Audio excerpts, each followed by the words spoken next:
Before you turn away, imagine this. Two sisters, born minutes apart, growing up in a quiet house where every night they wake up screaming from the same nightmare. Imagine them clutching each other's hands in the dark, whispering the details of a dream so real it leaves scratches on their arms and fear in their hearts. Now imagine that when one sister dies, the other stops sleeping, haunted not just by memories, but by a darkness that refuses to let go. This isn't just a story about nightmares.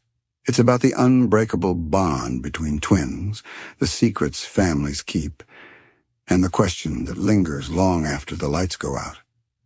What if your worst dreams were never just dreams at all?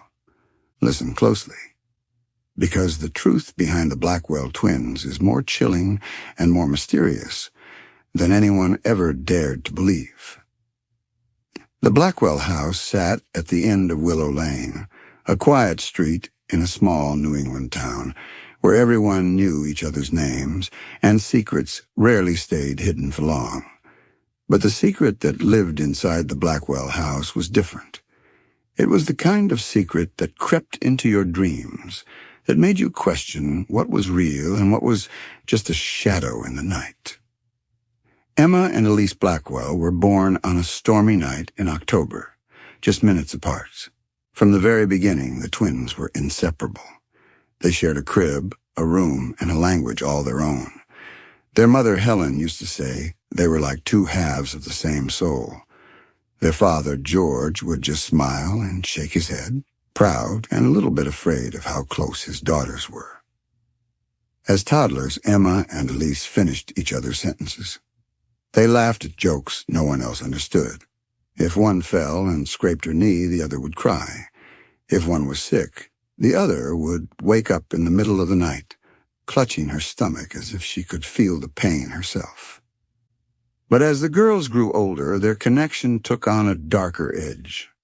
It started with small things, waking up at the same time, both complaining of bad dreams. Their parents brushed it off as a phase, something not all twins went through. But the dreams didn't stop. In fact, they only got worse.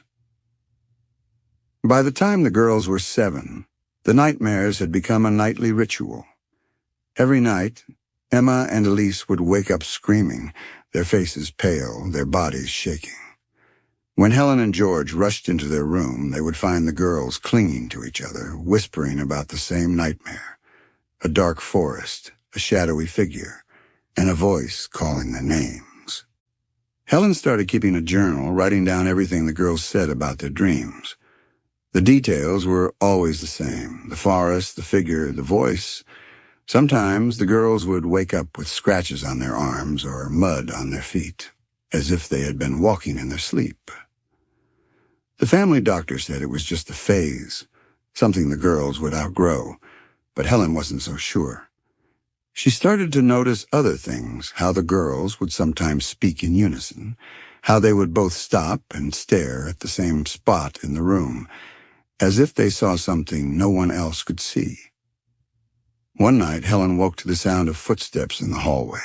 She got up to check on the girls and found them standing at the top of the stairs, their eyes wide open but unseeing.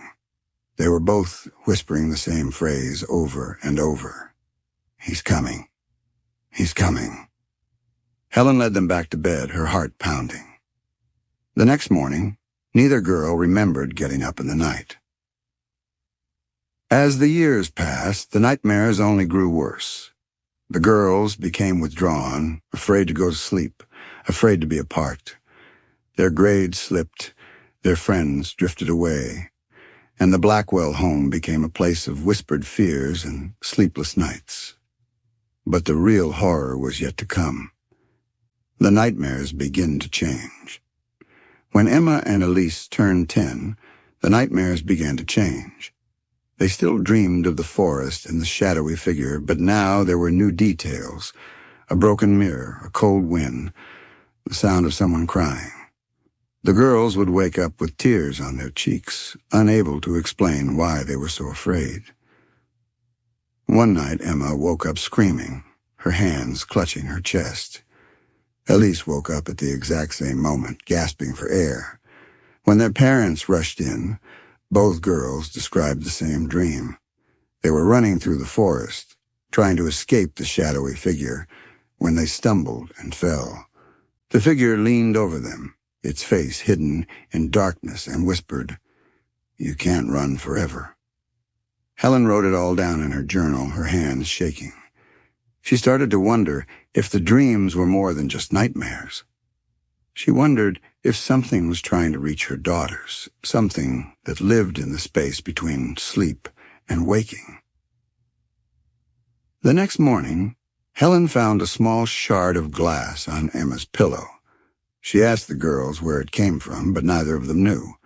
That night, she checked the windows and mirrors in the house, but none were broken. The dreams continued, growing more vivid and terrifying. The girls began to draw pictures of the forest, the shadowy man, and the broken mirror. Their drawings were eerily similar, even when they worked in separate rooms. Helen and George tried everything to help their daughters. They took them to therapists, sleep specialists, even a local priest. But nothing worked. The nightmares continued, and the girls grew more and more exhausted. One day, Elise fainted at school. The nurse said she was just tired, but when Helen picked her up, Elise whispered, "He's getting closer, Mom, the man in the forest. He wants us to follow him." Helen's hands shook as she drove home. That night, she sat with the girls as they fell asleep, determined to keep them safe. But as soon as they closed their eyes, they began to toss and turn, their faces twisted in fear. The next morning, both girls had scratches on their arms, and Emma's hair was tangled with leaves. Helen called the doctor again, but he just shook his head. "Some twins have a connection we can't explain," he said. "But nightmares can't hurt them, just keep them safe and loved." But Helen knew better. Something was happening to her daughters, something she couldn't protect them from. A town begins to whisper. As the Blackwell twin story spread through the town, people began to talk. Some said the house was haunted. Others whispered that the girls were cursed. The local kids started to avoid the Blackwell house, crossing the street rather than walk past their gate. Helen felt the weight of the town's eyes on her every time she went to the store or church. She heard the whispers about the twins, about the nightmares, about the strange things that seemed to happen whenever the girls were around. One day, a neighbor mentioned a video she had seen online, a viral documentary called "The Haunting Case of the Silent Twins, Real-Life Nightmare." In that story, two sisters in another state had shared dreams, spoken in their own language, and suffered from terrifying sleep disorders. Helen watched the video late at night, her heart pounding. The similarities were uncanny. The twins in the video had also described a shadowy figure, a forest, and a voice calling their names. One of the sisters had died young, and the other had never recovered. Helen reached out to the video's creator, hoping for advice. The reply was simple. Don't ignore the dreams. Sometimes nightmares are warnings. The camera in the night. Desperate for answers, the Blackwells decided to keep a camera in the girls' room, hoping to catch something, anything, that could explain what was happening. The first few nights, the footage showed nothing unusual. But on the fourth night, the camera caught both girls sitting up in bed at exactly 3:07 a.m., their eyes open, their mouths moving in perfect unison. When Helen played back the audio, she heard them whispering the same phrase over and over. "He's coming. He's coming." The next morning, Emma had a bruise on her arm and Elise had a scratch on her cheek. Neither remembered anything about the night before. Helen showed the footage to the doctor, but he just shook his head. Sleepwalking. It's not uncommon in children, especially twins. But I've never seen anything like this. The family was trapped, afraid to let the girls sleep, but unable to keep them awake forever. a family on the edge. The Blackwell home became a place of fear and exhaustion. Helen and George took turns staying up with the girls, but nothing helped. The nightmares grew more vivid, and the girls began to draw pictures of the forest, the shadowy man, and the broken mirror. One morning, Emma woke up with a deep scratch on her cheek. Elise had a bruise on her arm. The family was at their wits' end. Desperate, Helen called in a sleep specialist from the city. The doctor set up equipment in the girls' room, monitoring their brain waves, heart rates, and movements. The results were shocking. Every time the girls entered REM sleep, their brain activity spiked to dangerous levels as if they were experiencing real terror. The doctor recommended medication, but the girls refused. "We don't want to stop dreaming," Emma said. "If we do, he'll find us for real." The family was trapped, afraid to let the girls sleep, but unable to keep them awake forever. But as the twins' nightmares grow darker, a single night will change everything and force the Blackwell family to confront a truth more terrifying than any dream. What happens when the line between nightmare and reality disappears? The next chapter will reveal the night that shattered the Blackwell family forever. Stay with me. The days leading up to the twins' 11th birthday were filled with a tension that no one in the Blackwell house could name. The air felt heavy, as if the house itself was holding its breath. Helen tried to keep things normal. She baked a cake, hung streamers in the kitchen, and wrapped 2 identical presents in blue paper. George mowed the lawn and fixed the squeaky gate, pretending not to notice the way the girls flinched at every unexpected sound. Emma and Elise moved through the days like ghosts, their eyes ringed with dark circles, their voices barely above a whisper. They clung to each other, refusing to be apart even for a moment. At night, they begged their parents to let them sleep in the same bed, and Helen, exhausted and desperate, finally gave in. The nightmares had grown worse. Now the girls described not just the forest and the shadowy man, but a house, an old, crumbling mansion with broken windows and doors that wouldn't stay closed. In their dreams, they wandered the halls, searching for each other, always just out of reach. The man in the forest was inside the house now, his footsteps echoing on the wooden floors, his voice whispering their names. "He's getting closer," Emma said one morning, her voice shaking. "He's almost here." Helen tried to comfort her, but the words felt empty. She started sleeping in a chair outside the girls' room, a baseball bat across her lap, as if she could fight off whatever haunted her daughter's dreams. George, who had always been the calm one, grew short-tempered and anxious. He snapped at Helen, at the girls, at the neighbors who came by to ask if everything was all right. He started drinking more, staying up late in the living room, staring at the flickering light of the television. The house felt smaller every day, the walls closing in, the shadows growing longer. The night, everything changed. It was the night before the twins' birthday when the storm rolled in. The sky turned black, and the wind howled through the trees, rattling the windows and slamming the shutters. Rain pounded the roof, and thunder shook the house. Helen tucked the girls into bed, smoothing their hair and kissing their foreheads. "You're safe," she whispered. "I'm right outside." Emma and Elise nodded, but their eyes were wide with fear. They held hands under the covers, their bodies pressed close together.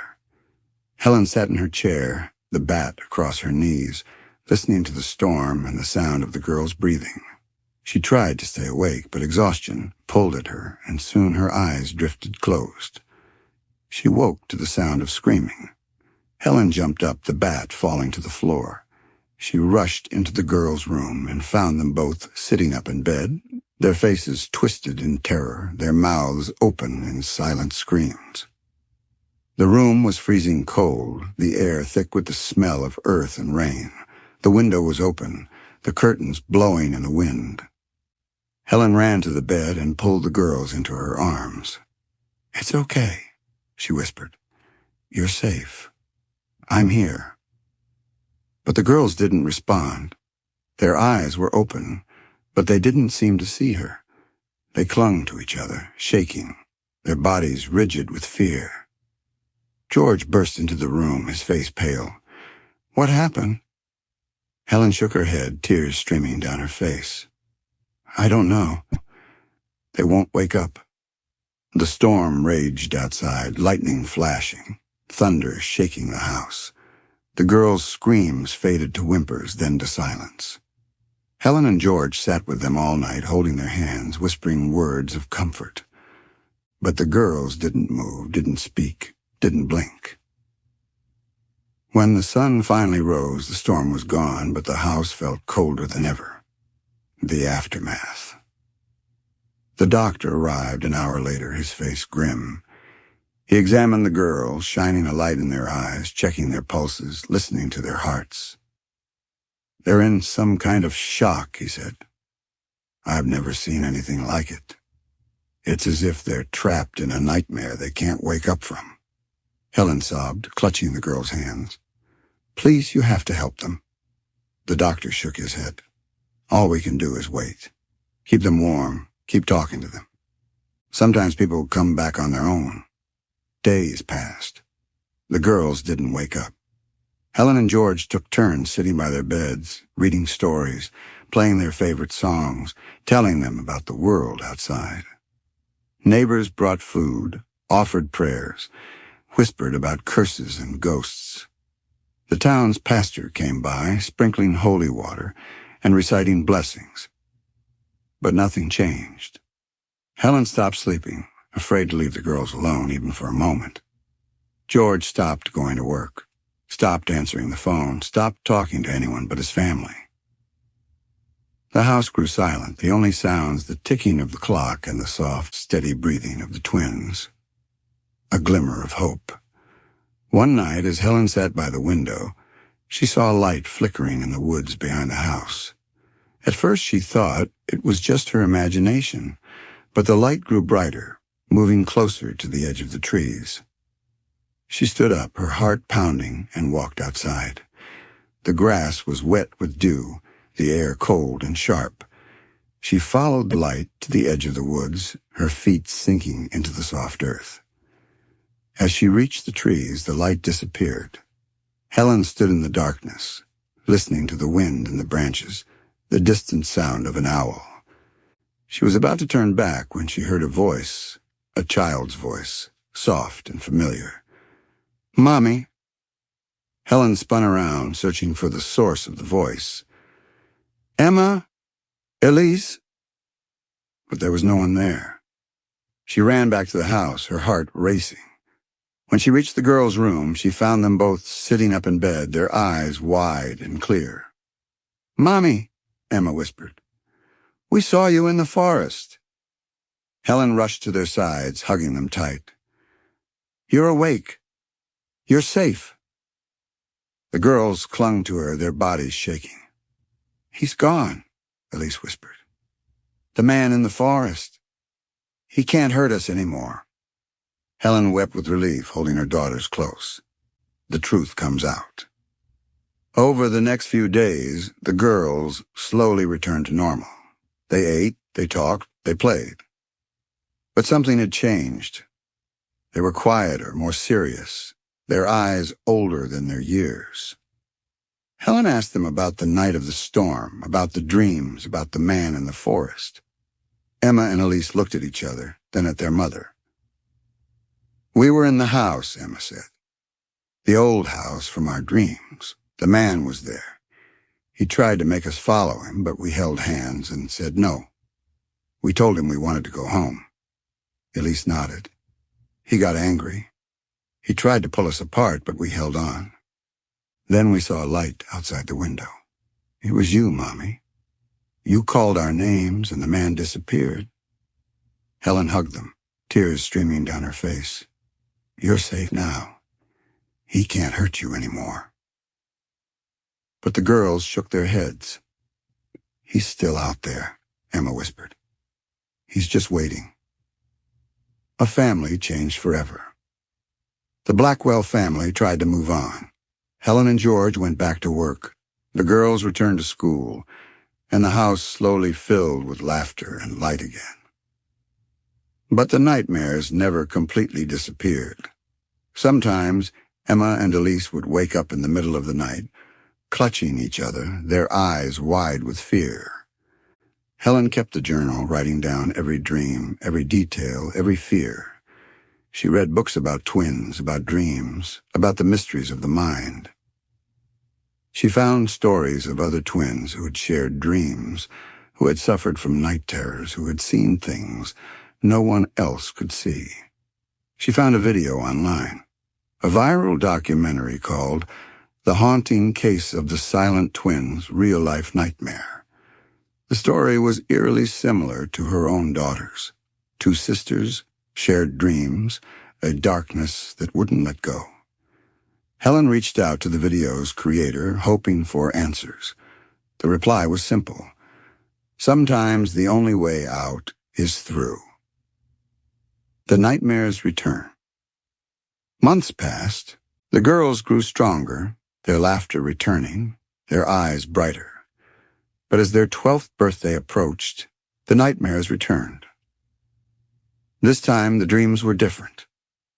The forest was gone, replaced by a dark, endless hallway. The man was gone, replaced by a shadow that followed them wherever they went. Emma and Elise tried to ignore the dreams, tried to pretend they were just bad memories. But the fear grew, creeping into their days, making them jump at every sound, every shadow. Helen watched her daughters, her heart breaking. She knew the nightmares would never truly leave them. She knew the darkness would always be waiting, just out of sight. But she also knew her daughters were strong. They had faced the darkness before, and they had survived. And as long as they had each other, she believed they could survive anything. But as the twins face their darkest fears, a new secret will come to light, one that will force the Blackwell family to confront the truth about their past and the real reason the nightmares began. The next chapter will reveal the secret that changes everything. Stay with me. The Secret in the Attic. The return of the nightmares cast a long shadow over the Blackwell house. Emma and Elise tried to hide their fear, but Helen saw the way they flinched at every creak of the floorboards, the way they clung to each other when the sun went down. George, too, noticed the change. He tried to distract the girls with board games and stories, but nothing could shake the sense that something was watching them from the corners of the room. One evening, as a cold rain tapped against the windows, Helen sat at the kitchen table, reading through her journal. She traced her finger over the entries, dates, dreams, drawings, and questions. She paused at a page from the night of the storm, when the girls had both fallen into that strange, waking nightmare. The words she'd written then seemed to pulse on the page. He's coming. He's almost here. Helen closed the journal and looked up at the ceiling. The attic, she realized, was the one place in the house she hadn't searched for answers. It was a place filled with old trunks, forgotten toys, and boxes of memories. She had always avoided it, afraid of what she might find. But tonight, something in her heart told her it was time. A climb into the past. Helen found the attic key in the kitchen drawer, right where she'd left it years ago. She climbed the narrow stairs, her footsteps echoing in the silence. The air grew colder as she reached the top, and the smell of dust and old wood filled her nose. She flicked on the bare bulb, its yellow light casting long shadows across the floor. The attic was just as she remembered. Boxes stacked against the walls, a rocking horse in the corner, a trunk covered in a faded quilt. Helen moved slowly, opening boxes and sifting through old photographs. She found baby clothes, school papers, and a stack of letters tied with a blue ribbon. She recognized her own handwriting, letters she'd written to George when they were first married.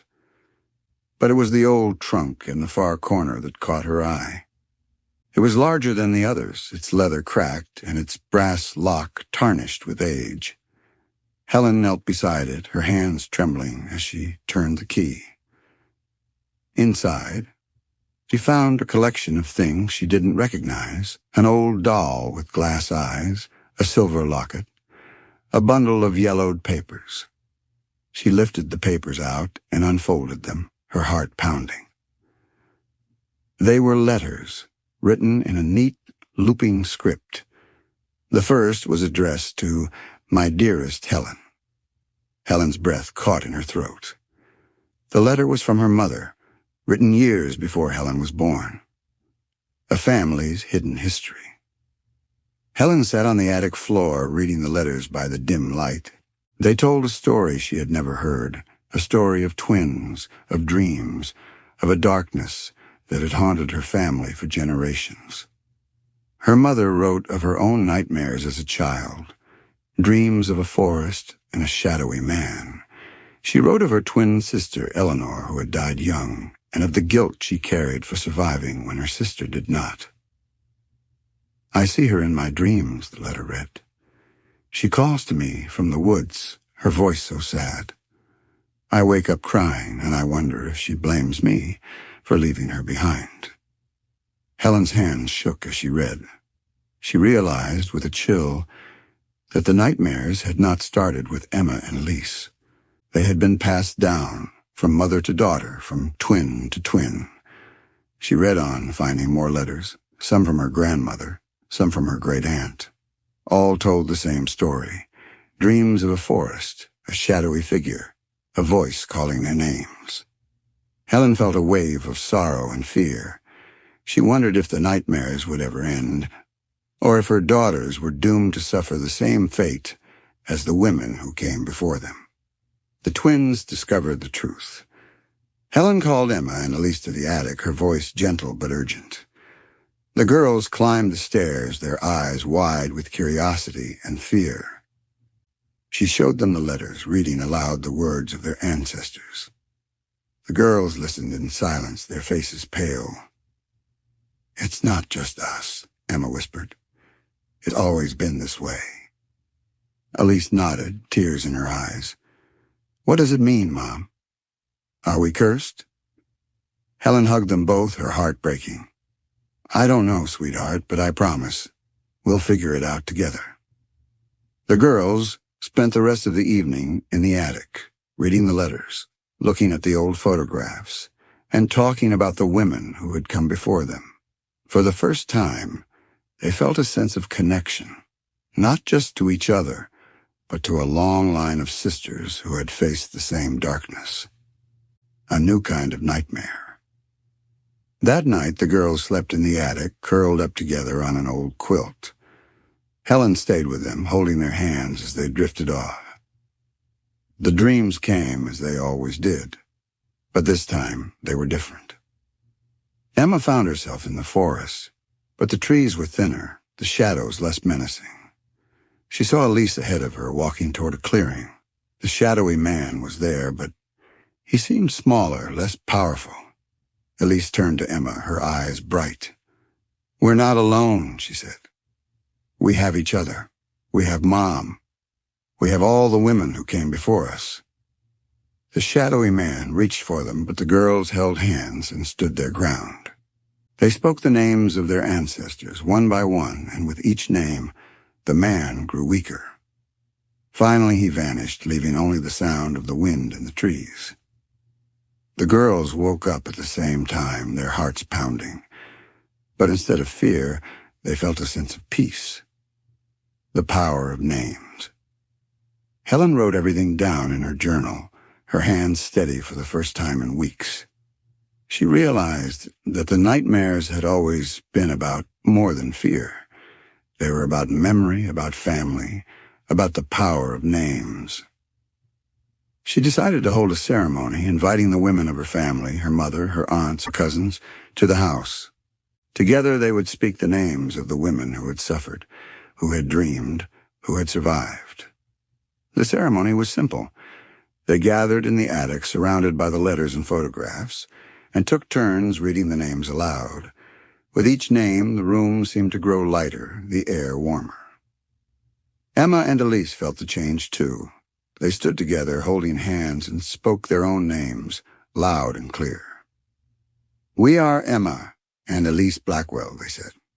"We are not afraid. A family united."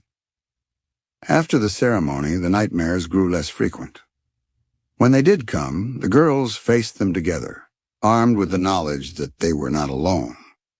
Helen continued to keep her journal, recording every dream, every fear, every victory. She shared the story with other families in the town, and soon other women came forward with their own stories of shared dreams and family secrets. The Blackwell house became a place of healing, a place where the past was honored and the future was faced with courage. George, who had always felt helpless in the face of the nightmares, found new purpose. He built a small library in the attic, filling it with books about dreams, psychology, and family history. He started a support group for fathers, helping other men understand the mysteries of their daughters' hearts. The nightmares fade. As the years passed, the nightmares faded. Emma and Elise grew stronger, their bond unbreakable. They excelled in school, made new friends, and found joy in the simple things, sunny days, laughter, the love of their family.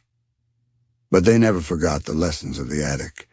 They knew that the darkness would always be there, waiting at the edge of the forest. But they also knew that they had the strength to face it, together. Helen's journal became a family treasure, passed down from mother to daughter, a record of fear and hope, of nightmares and dreams.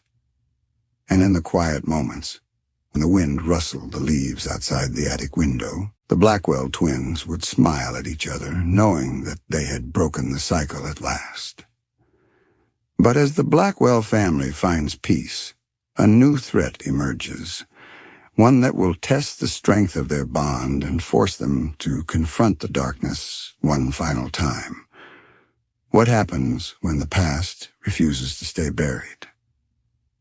The next chapter will reveal the challenge that could tear the family apart or bring them closer than ever. Stay with me. The Return of the Shadow. The Blackwell family had found a fragile peace. The attic was no longer a place of fear, but a sanctuary filled with stories, laughter, and the gentle hum of life moving forward. Emma and Elise, and now in their early teens, had grown into confident, thoughtful young women. Their bond was as strong as ever, and the nightmares that had once haunted them had faded into rare, distant echoes. But peace, as the Blackwells had learned, is never guaranteed. It began with a letter. One chilly autumn afternoon, Helen found an envelope in the mailbox addressed in a shaky, unfamiliar hand. There was no return address, only the words, "For the Blackwell twins." Helen's heart skipped a beat. She called Emma and Elise into the kitchen and handed them the letter. The girls exchanged a nervous glance, then opened it together. Inside was a single sheet of paper, covered in spidery writing. "You think you are safe. You think you have broken the chain. But the shadow is patient. The forest is waiting. The mirror is not yet whole. E." The girls stared at the letter, their faces pale. "Who's E?" Emma whispered. Helen shook her head. "I don't know, but I don't like it." George tried to brush it off. "Probably just a prank. Someone in town who heard the stories." But Helen saw the fear in his eyes. The past, it seemed, was not done with them. A town on edge. Word of the letter spread quickly. In a small town, secrets never stay hidden for long. Some neighbors offered sympathy, others suspicion. A few whispered that the Blackwells had brought the trouble on themselves by digging up old family secrets. Emma and Elise tried to ignore the gossip, but it was impossible to escape. At school, classmates asked them about the nightmares, the attic, the curse. Some were curious, others cruel. The twins leaned on each other, but the old anxiety crept back in. One night, as the family sat around the dinner table, a stone crashed through the front window. It landed on the floor with a thud, scattering glass and fear. Attached to it was a note. "The forest remembers. The mirror is cracking." George called the police, but there was little they could do. "Probably just kids," the officer said, sweeping up the glass. "But keep your doors locked, just in case." Helen nodded, but she knew better. This was no ordinary prank. The mirror in the attic. The next morning, Emma and Elise went to the attic to escape the tension downstairs. They sat on the old quilt, flipping through Helen's journal and the letters from their ancestors. As they talked, Emma's gaze fell on the old mirror in the corner, a tall, ornate thing with a frame of dark wood and a surface clouded by age. It had always been there, a silent witness to their family's history. "Do you remember the dreams?" Emma asked softly. "The mirror was always broken." Elise nodded. "But in the attic, it's whole." Emma stood and walked over to the mirror. She wiped away the dust, revealing her reflection, and Elise's, standing just behind her. For a moment, the room felt colder. The girls stared at their reflections, waiting for something to happen. Nothing did. But as they turned to leave, Emma noticed a crack in the corner of the glass, a thin, jagged line that hadn't been there before. "Elise," she whispered, "look." Elise traced the crack with her finger. "It's just a mirror, Em." But Emma wasn't so sure. The night the dreams returned. That night the twins went to bed uneasy. Helen sat with them, reading from her journal, reminding them of all they had overcome. "You're stronger than any nightmare," she said. "You have each other. You have us." The girls nodded, but sleep came slowly. When it did, the dreams returned. Emma found herself in the forest again, the trees taller and darker than before. The air was thick with fog, and the only sound was the crunch of leaves beneath her feet. She called for Elise, but her voice was swallowed by the mist. Suddenly the shadowy man appeared, his face hidden, his eyes burning with a cold, hungry light. "You thought you could escape," he whispered. "But the mirror is not yet whole." Emma tried to run, but her feet wouldn't move. The man reached for her, his hand cold as ice. She woke with a scream, her heart pounding. Across the room, Elise sat up, gasping for breath. "I saw him too," she whispered. "He's back." A family divided. The return of the nightmares shook the family to its core. Helen and George argued late into the night, their voices tense and tired. "We can't go through this again," George said. "We have to do something." Helen nodded. "But what?" "We've tried everything." The girls listened from the stairs, holding hands. "We have to fix the mirror," Emma said. "It's the only thing that's changed." Elise frowned. How do we fix a dream?" Emma shrugged. "I don't know, but I think the answer is in the attic." The search for answers. The next day, the twins returned to the attic. They examined the mirror, searching for clues. Behind it, they found a small compartment hidden in the wood. Inside was a bundle of letters older than any they had seen before. The handwriting was familiar, Eleanor's, their great aunt, who had died young. The letters told a story of jealousy, betrayal, and a terrible accident. Eleanor and her twin Margaret had fought over a boy. One night, in a fit of anger, Eleanor had broken the mirror in the attic, cursing her sister with her dying breath. "I will haunt you," the last letter read, "and every twin who comes after." Emma and Elise stared at each other, the truth settling over them like a shroud. "It's not just a nightmare," Elise whispered. "It's a curse. The power of forgiveness." The girls brought the letters to Helen, who read them with tears in her eyes. "All this time," she said, "we thought it was just dreams." But it was Eleanor trying to make peace. Emma nodded. "We have to forgive her. We have to break the curse." That night, the family gathered in the attic. They lit candles, read the letters aloud, and spoke Eleanor's name with love and forgiveness. "We forgive you," Emma said. "We forgive you, and we let you go." The air grew warmer, the shadows faded, and the crack in the mirror disappeared. A new beginning. The nightmare stopped. The house felt lighter, the air clearer. The twins slept through the night, their dreams filled with light and laughter. Helen kept the letters in a special box, a reminder of the power of forgiveness and the strength of family. The Blackwells had faced the darkness and survived. They had broken the curse, not with fear, but with love. And as the sun rose over Willow Lane, the family knew that whatever the future held, they would face it together.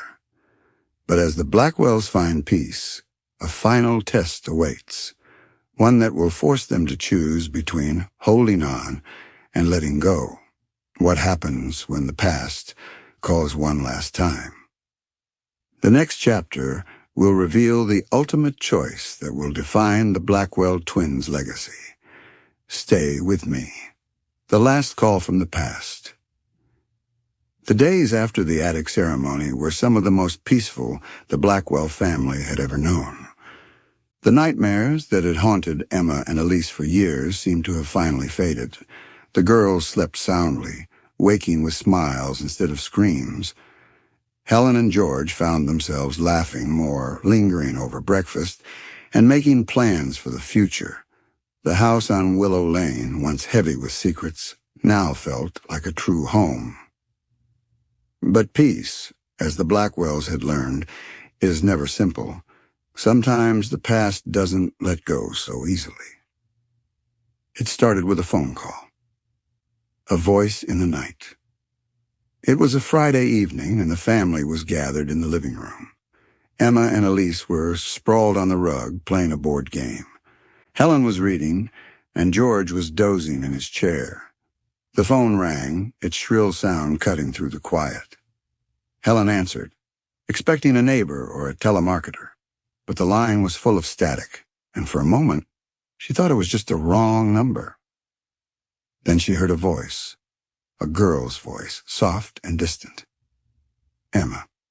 Elise. Helen's heart skipped a beat. "Who is this?"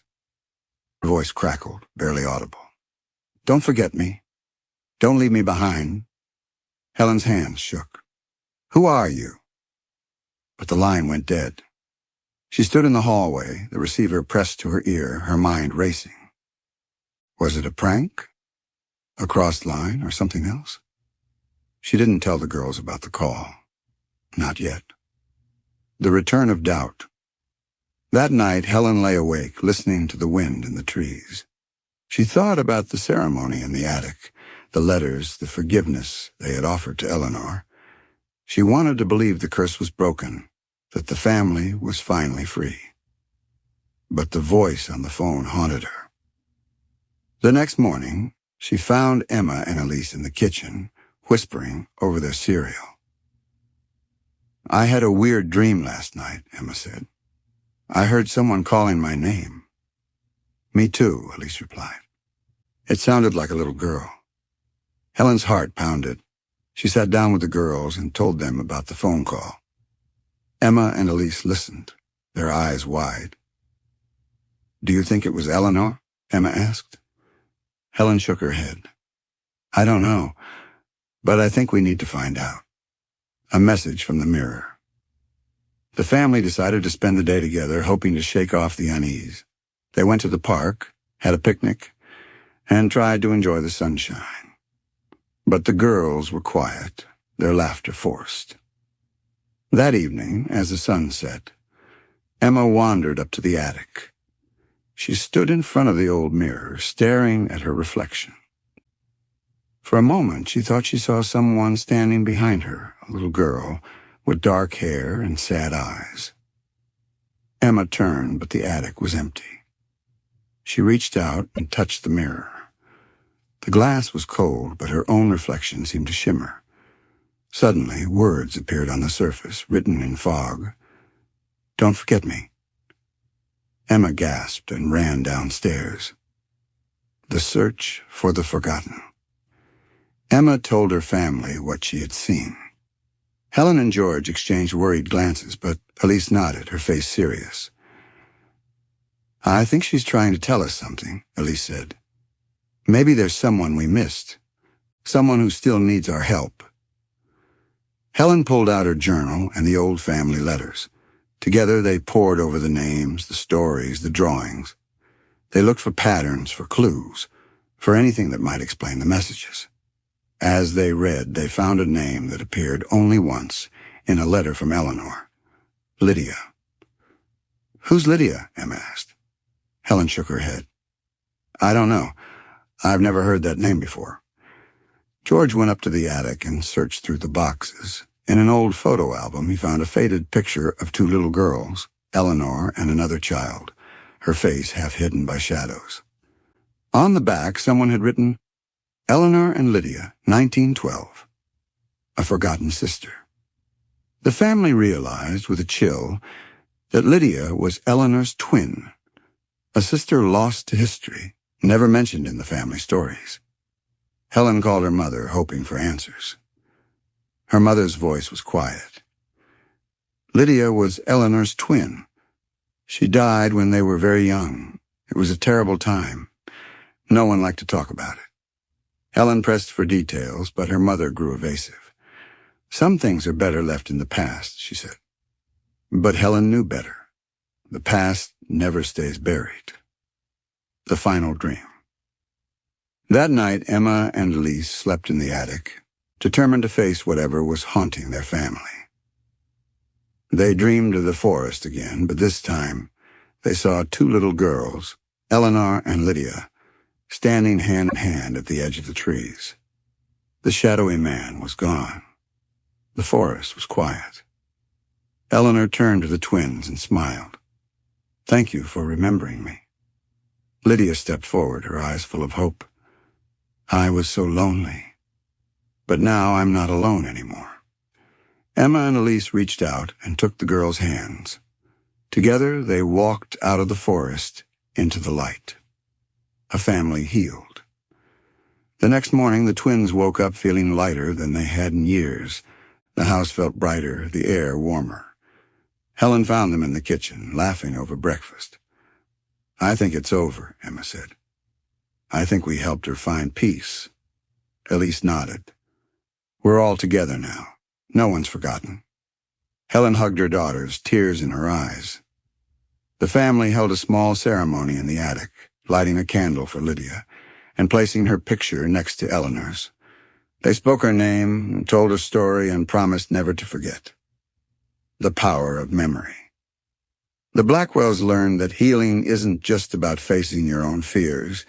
It's about remembering those who came before, honoring their stories, and making sure no one is left behind.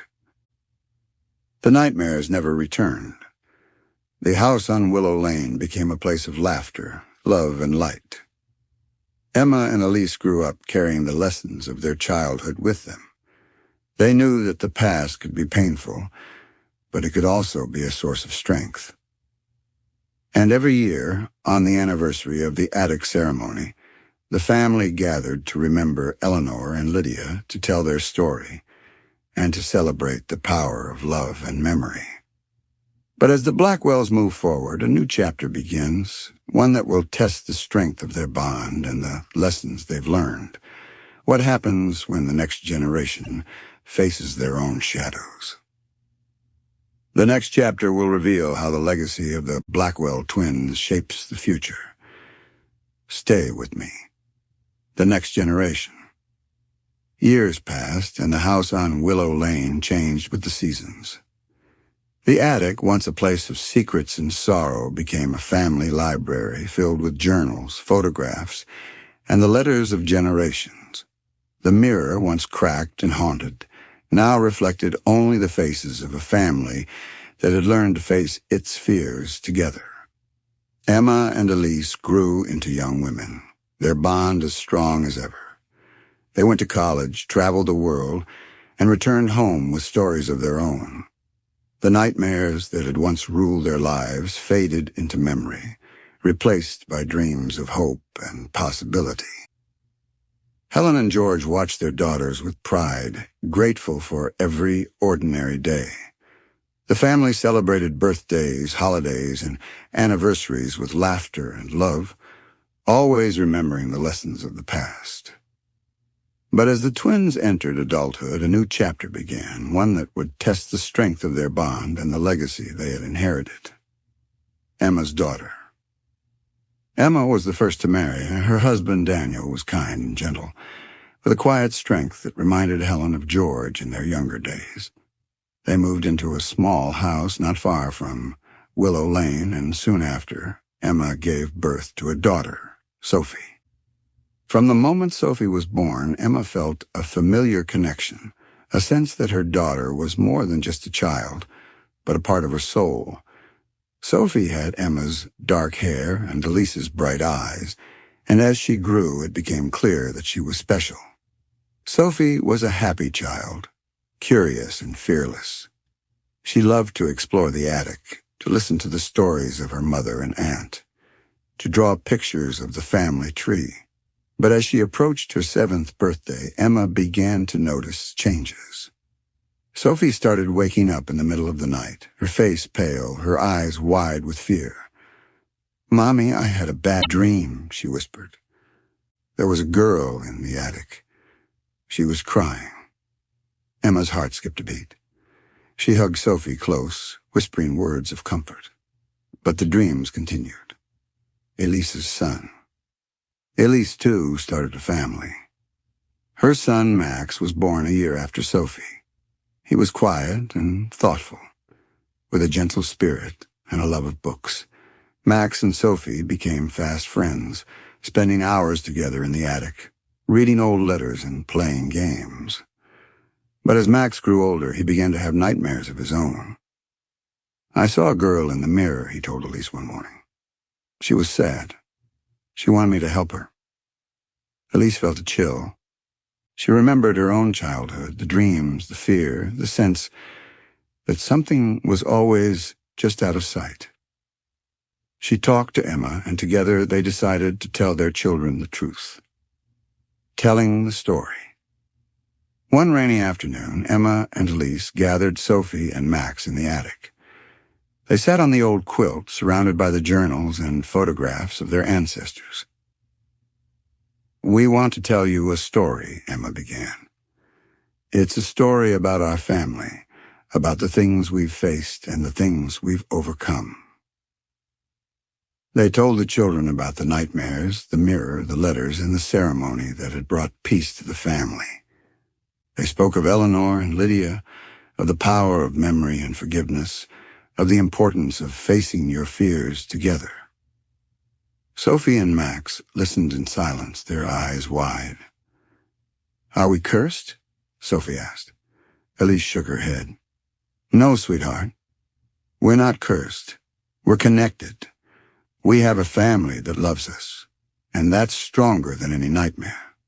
Max nodded. "I want to help the girl in the mirror. I want her to be happy." Emma smiled. "We all do, Max. And we will." The return of the nightmares. Despite their parents' reassurances, the nightmares returned. Sophie and Max began to wake up at the same time, both describing dreams of the attic, the mirror, and a girl with sad eyes. Emma and Elise watched their children with a mix of fear and hope. They remembered their own childhood, the terror of the dreams, the comfort of each other's presence. One night, Sophie woke up screaming. Emma rushed to her side, holding her close. "She was in the attic," Sophie sobbed. "She was calling my name." Emma stroked her daughter's hair, whispering words of comfort. "You're safe, Sophie. I'm here."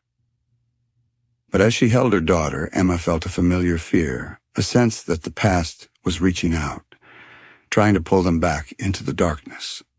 A family meeting. The next morning, Emma and Elise called a family meeting. They gathered in the attic with Helen and George, Sophie and Max, and the journals and letters that had become their family's legacy. "We need to face this together," Emma said. "We need to remember what we learned." Helen nodded. "The past is never really gone, but we can choose how we respond to it." They decided to hold another ceremony like the one that had brought peace years before. They would speak the names of their ancestors, tell their stories, and offer forgiveness to the girl in the mirror. The ceremony. That evening, the family gathered in the attic.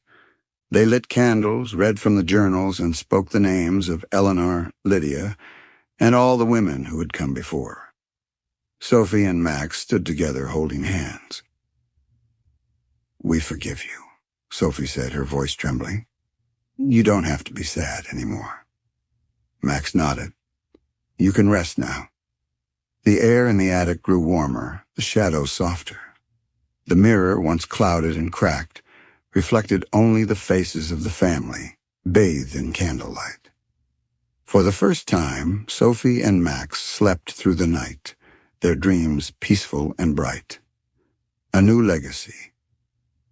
The family realized that the nightmares were not a curse, but a call to remember, to honor the past, to face their fears, to love each other fiercely.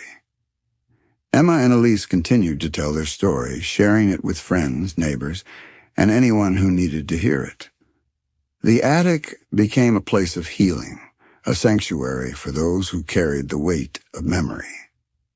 Sophie and Max grew up knowing that they were part of something bigger than themselves, a family that had faced the darkness and found the light. And every year, on the anniversary of the first ceremony, the family gathered in the attic, lit candles, and spoke the names of the lost and the found. The power of family. The Blackwells learned that the past is never truly gone, but it doesn't have to define the future. With love, courage, and the strength of family, they could face anything, even the shadows that lingered in the corners of their dreams. As the years passed, the house on Willow Lane became a beacon of hope, a place where the past was honored, the present was cherished, and the future was bright. And in the quiet moments, when the wind rustled the leaves outside the attic window, Sophie and Max would smile at each other, knowing that they were never alone. But as the Blackwell family embraces their new legacy, a final challenge awaits, one that will test the strength of their bond and the lessons they've learned. What happens when the world outside their home is threatened by the same darkness they once faced? The next chapter will reveal how the Blackwells used their story to help others, and what it truly means to break the cycle. Stay with me. The story spreads. The Blackwell family had learned to live with their history. The attic was no longer a place of fear, but a room filled with light, laughter, and the gentle hum of family life. The mirror, once a symbol of dread, now reflected the faces of a family that had faced the darkness and found a way through. But as Sophie and Max grew, so did the world around them. The internet brought stories from far away, and the Blackwell twins' tale, once whispered only in their small town, began to spread. It started with a school project. Sophie's teacher asked the class to write about their family history. Most kids wrote about grandparents who came from Ireland or Italy, or about uncles who fought in wars. Sophie, nervous but determined, wrote about the attic, the nightmares, and the ceremony that had brought her family peace. Her teacher was moved by the story and asked if Sophie would share it with the class. Sophie agreed, her voice trembling as she spoke about the girl in the mirror, the power of forgiveness, and the strength of family. When she finished, the room was silent. Then, one by one, her classmates began to share their own stories, of fears, of dreams, of secrets they had never told anyone before. Max, inspired by his cousin's courage, wrote a poem about the attic and read it at the school assembly. The principal, impressed by the honesty and hope in the children's words, asked if the family would be willing to share their story with the whole school. Emma and Elise agreed, and soon the Blackwell family was invited to speak at community centers, churches, and even a local radio station. Their story resonated with people of all ages, those who had faced their own nightmares, those who had lost loved ones, those who simply needed to know that healing was possible. A community transformed. As the Blackwells shared their story, something remarkable happened. People who had never spoken about their own pain began to open up. Neighbors who had once whispered about the cursed twins now came to the house on Willow Lane for advice, comfort, and understanding. A woman named Mrs. Parker, who had lived alone for years, confessed that she had suffered from night terrors since childhood. A teenage boy named Lucas admitted that he had always felt a strange connection to his twin sister, who had died when they were young. An elderly man named Mr. Harris brought an old cracked mirror to the Blackwells, asking if they could help him find peace. The family welcomed them all, listening to their stories, offering comfort, and sharing the lessons they had learned. They held ceremonies in the attic, lighting candles, speaking names, and helping others find the courage to face their own shadows. The attic became a sanctuary, not just for the Blackwells, but for the whole community, a place where the past could be honored, the present could be healed, and the future could be faced with hope. The power of sharing. Emma and Elise realized that their story was bigger than themselves. They began to write a book, weaving together the journals, letters, and memories of their family. They included stories from neighbors, friends, and strangers who had found healing through the Blackwells' example. The book, titled Reflections, Breaking the Cycle of Nightmares, was published by a small press and quickly gained attention. Readers from across the country wrote letters, sharing their own experiences with fear, loss, and the power of family. Sophie and Max, now teenagers, started a website where people could share their stories, ask for advice, and find support. The site grew quickly, becoming a hub for people seeking hope and healing. The Blackwells were invited to speak at conferences, on podcasts, and even on national television. Their message was simple. You are not alone. Nightmares can be faced. The past can be healed. Family, by blood or by choice, can be the light that guides you through the darkness. A new challenge. But as the family's story spread, not everyone was supportive. Some people accused the Blackwells of making up their story for attention. Others sent hateful messages calling them liars or worse. At first, the family was hurt by the criticism. Sophie and Max, especially, struggled with the negativity. They wondered if they had done the right thing by sharing their story so publicly. Emma and Elise sat down with their children and reminded them of the truth. We didn't share our story for fame or attention, Emma said. We shared it because we wanted to help others. If even one person finds hope because of us, it's worth it. Elise nodded. There will always be people who don't understand, but there will also be people who need to hear what we have to say. The family decided to keep going, to keep sharing, to keep helping. The attic's new purpose. The attic, once a place of nightmares, became a community center. The family hosted support groups, art classes, and storytelling nights. People came from miles around to sit in the attic, to light a candle, to speak a name, to find peace. Helen, now elderly but still sharp, watched with pride as her daughters, grandchildren, and neighbors filled the house with laughter and hope. George, too, found new purpose. He started a men's group for fathers and grandfathers, helping them understand the importance of listening, supporting, and loving their families. The house on Willow Lane became a beacon, a place where the past was honored, the present was cherished, and the future was bright. A letter from afar. One day, a letter arrived from a woman in another state. She wrote, "I read your book and saw your story on TV. I have suffered from nightmares my whole life. I always thought I was alone. But your story gave me hope. I started a support group in my town, and now I am helping others. Thank you for sharing your truth." The family read the letter aloud in the attic, tears in their eyes. Sophie smiled. "We're making a difference." Max nodded. "We're breaking the cycle." The next generation's promise. As the years passed, Sophie and Max grew into adults. They went to college, started families of their own, and carried the lessons of the attic with them. Every year, on the anniversary of the first ceremony, the family gathered in the attic, lighting candles, reading names, and sharing stories.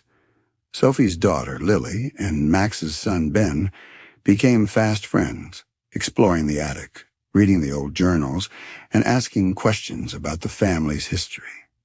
One night, Lily asked her mother, "Will the nightmares ever come back?" Sophie hugged her daughter. "Maybe. But if they do, we'll face them together. That's what family's for." A legacy of light. The Blackwell family learned that the past is never truly gone, but it doesn't have to define the future. With love, courage, and the strength of family, they could face anything, even the shadows that lingered in the corners of their dreams. The house on Willow Lane stood as a testament to the power of truth, the importance of memory, and the healing that comes from the sharing your story. And in the quiet moments when the wind rustled the leaves outside the attic window, the family would smile, knowing that they were never alone. But as the Blackwell family's story inspires others, a final test awaits, one that will challenge everything they've built and force them to confront the darkness one last time. What happens when the world needs their help more than ever? The next chapter will reveal the ultimate challenge that will define the Blackwell legacy. Stay with me. The darkness beyond Willow Lane. The Blackwell family's story had become more than a local legend. It was a beacon for people across the country, sometimes even the world, who struggled with nightmares, family secrets, or the feeling that the past was always just a step behind them. The attic on Willow Lane, once a place of fear, was now a sanctuary for healing, storytelling, and hope. But as the years passed, the world outside the Blackwell home seemed to grow darker. News stories told of children suffering from night terrors, families torn apart by secrets, and communities haunted by tragedies no one wanted to face. The Blackwells received letters and emails from people who had read their book or visited their website, asking for help, advice, or simply a listening ear.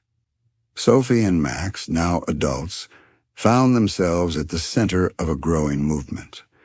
They traveled to schools, churches, and community centers, sharing their story and teaching others how to face their fears together.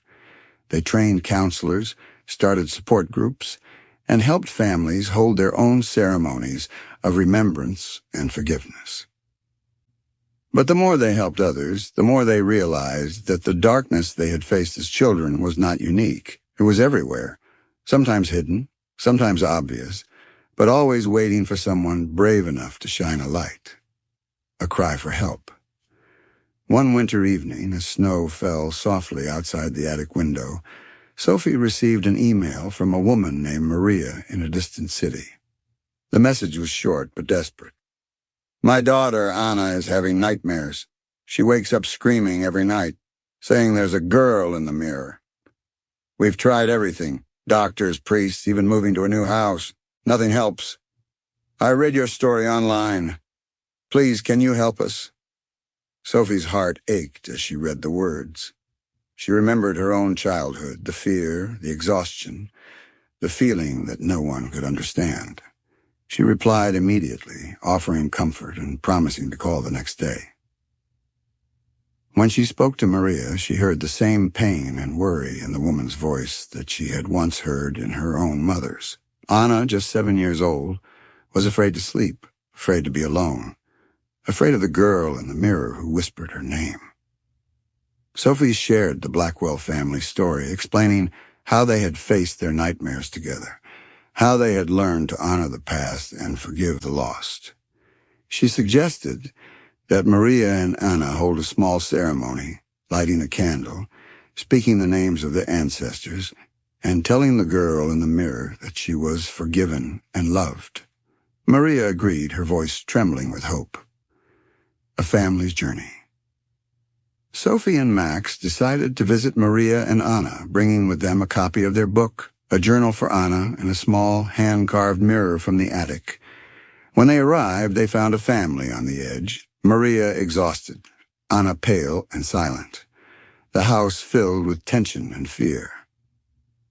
They spent the weekend with the family, listening to their story, sharing their own, and helping them prepare for the ceremony. They taught Anna how to write down her dreams, how to draw pictures of the girl in the mirror, and how to talk about her fears with her mother. On the night of the ceremony, the family gathered in the living room, lighting candles and reading from the Blackwell book. Anna spoke the names of her grandparents, her great-aunts, and the girl in the mirror. "I forgive you," Anna whispered. "You don't have to be sad anymore." The air in the room grew warmer, the shadows softer. Anna slept through the night for the first time in months. Maria wept with relief, hugging Sophie and Max. You saved us," she said. "Thank you." Sophie shook her head. "You saved yourselves. You faced the darkness together." A movement grows. Word of the Blackwells' visit spread quickly. Other families reached out asking for help with their own nightmares, secrets, and fears. Sophie and Max traveled from town to town, helping people hold ceremonies, start support groups, and share their stories. They realized that the power of their family's legacy was not just in the story itself, but in the act of sharing it, of breaking the silence, of facing the darkness together, of choosing hope over fear. Emma and Elise, now respected authors and speakers, joined their children on the road, teaching workshops and leading retreats. Helen, though older and slower, continued to write letters and offer advice from Willow Lane, her wisdom a guiding light for the whole family. The attic became a symbol for people everywhere, a place where the past could be honored, the present could be healed, and the future could be faced with courage. A new threat. But as the movement grew, so did the resistance. Some people accused the Blackwells of exploiting their story for fame or money. Others claimed that the ceremonies were nothing more than superstition, that nightmares were just a part of life, that the past should be left alone. A few, more dangerously, tried to disrupt the family's work. They sent threatening messages, vandalized the website, and even showed up at events to shout insults and spread fear. Sophie and Max were shaken, but they refused to back down. "We're not doing this for ourselves," Max said. "We're doing it for everyone who's ever felt alone in the dark." Sophie nodded. "If we can help even one person, it's worth it." The family rallied around them, offering support, protection, and love. The attic's final test. One night, as a storm raged outside, the family gathered in the attic for their annual ceremony. The room was filled with candles, photographs, and the faces of friends and neighbors who had come to honor their own stories. As Sophie lit the final candle, the wind howled, rattling the windows. The lights flickered, and for a moment the room was plunged into darkness. In the silence, a voice spoke, a child's voice, soft and clear. "Thank you for remembering me." The candles flared back to life, and the room was filled with warmth and light. The family knew in that moment that they had truly broken the cycle, that the darkness, though always present, could never win as long as they faced it together. A legacy secured. The Blackwell family's story became a movement, a legacy of hope, healing, and the power of facing the past together. The attic on Willow Lane remained a sanctuary, a place where anyone could come to find comfort, share their story, and light a candle for the lost. Sophie and Max continued their work, traveling the world, helping families, and teaching the next generation that nightmares can be faced, that secrets can be healed, and that love is stronger than fear. Emma and Elise, now grandmothers, watched with pride as their children and grandchildren carried the legacy forward. And in the quiet moments, when the wind rustled the leaves outside the attic window, the family would smile, knowing that they were never alone. But as the Blackwell family's story comes full circle, a final question remains, one that will echo through generations. What does it truly mean to be free from the past, and how do we ensure that the light we share never goes out? The next chapter will reveal the ultimate lesson of the Blackwell legacy and the hope that endures beyond every shadow. Stay with me. The light that never goes out. The attic on Willow Lane had seen generations come and go. It had held secrets, witnessed tears, and echoed with laughter. It had been a place of nightmares and, finally, a sanctuary of hope. Now, as the Blackwell family gathered for what would be their last ceremony together in that old house, the air was thick with memory and meaning. Sophie and Max, now adults with children of their own, stood at the center of the attic, surrounded by family, friends, and neighbors. The walls were lined with photographs, some faded, some new, showing the faces of those who had come before and those who would carry the story forward. Emma and Elise, their hair silvered by time, sat side by side holding hands. Helen, now frail but still sharp, watched from her favorite chair, her eyes shining with pride and love.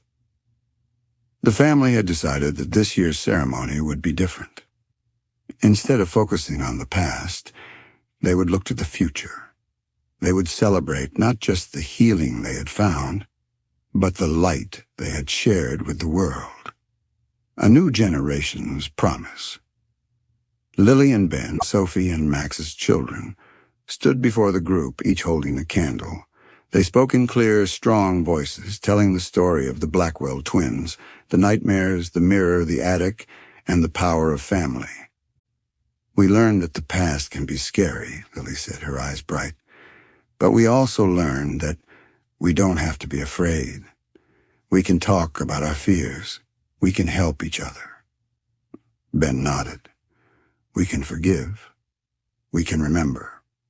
And we can make sure that no one ever feels alone." The family and friends lit their candles, passing the flame from one to another until the attic was filled with a warm, golden glow. The final letter. As the ceremony ended, Sophie brought out a letter she had received just days before. It was from a woman named Grace, who had read the Blackwell's book and found the courage to face her own family's secrets. "Your story gave me hope," Grace wrote. "I was afraid to talk about the things that happened to me, but now I know I'm not alone. I started a group in my town, and we meet every week to share our stories and support each other. Thank you for showing me that the light never goes out." Sophie read the letter aloud, her voice trembling with emotion. The family wept, not with sadness, but with gratitude. Letting go. After the ceremony, Emma and Elise walked through the attic, touching the old journals, the photographs, the mirror that had once haunted their dreams. "It's time," Emma said softly. Time to let go." Elise nodded. "Oh, we've done what we needed to do. We've told our story. We've helped others. The attic will always be a part of us, but it's not our whole story." They decided to donate the house to the community, turning it into a center for healing and hope. The attic would remain a sanctuary, open to anyone who needed a place to remember, to forgive, or to find the courage to face their own shadows. A family's farewell. The day the family moved out, the house was filled with laughter and tears. Neighbors came to say goodbye, sharing stories of how the Blackwells had helped them, how the attic had become a place of comfort and strength. Helen, now in her 90s, hugged each of her grandchildren and great-grandchildren, whispering words of love and wisdom. "Remember," she said, "the light is always there, even when you can't see it, especially then." Emma and Elise stood on the porch watching as the sun set over Willow Lane. They held hands, feeling the weight of the years, the pain and the joy, the fear and the hope. "We did it," Elise whispered. "We broke the cycle." Emma smiled. "And we made something beautiful. The light spreads." As the years passed, the Blackwell Center became a beacon for people from all walks of life. Survivors of trauma, families struggling with secrets, children haunted by nightmares, all found a place of welcome and understanding. Workshops, support groups, and storytelling nights filled the attic with new voices, new stories, new hope. The mirror, once a symbol of fear, became a place where people wrote messages of encouragement and love. Sophie and Max continued their work, traveling the world, teaching others how to face the darkness and find the light. Lily and Ben, inspired by their family's legacy, became counselors and writers, helping the next generation break their own cycles of pain. A legacy of hope. The Blackwell family learned that freedom from the past is not about forgetting, but about remembering with love. It's about facing the darkness, not alone, but together. It's about sharing your story, lighting a candle, and passing the flame to someone else. Every year, on the anniversary of the first ceremony, the community gathered in the attic, lighting candles, reading names, and sharing stories. The light never went out. It grew brighter year after year, generation after generation. And in the quiet moments, when the wind rustled the leaves outside the attic window, the family would smile, knowing that the light they had kindled would never be extinguished. The final lesson. On the last night in the attic, Emma and Elise sat together, looking out at the stars. "Do you think the nightmares will ever come back?" Elise asked. Emma shook her head. "Maybe, but if they do, we'll face them. Together." Elise smiled. "That's all I need to know." They hugged, their hearts full of peace. The story of the Blackwell twins was not just about nightmares and fear. It was about love, courage, and the power of family. It was about the light that never goes out. And as the world turned and new generations faced their own shadows, the Blackwell legacy lived on. A promise that no one is ever truly alone, and that the light will always find a way. If this story moved you, or if you believe in shining a light on hidden truths, please like and subscribe to our channel. Your support helps us bring more untold stories to the world. Thank you for watching, and remember, never be afraid to face your past, to share your story, and to keep the light burning. This is Sanctified Secrets, and we'll see you in the next story.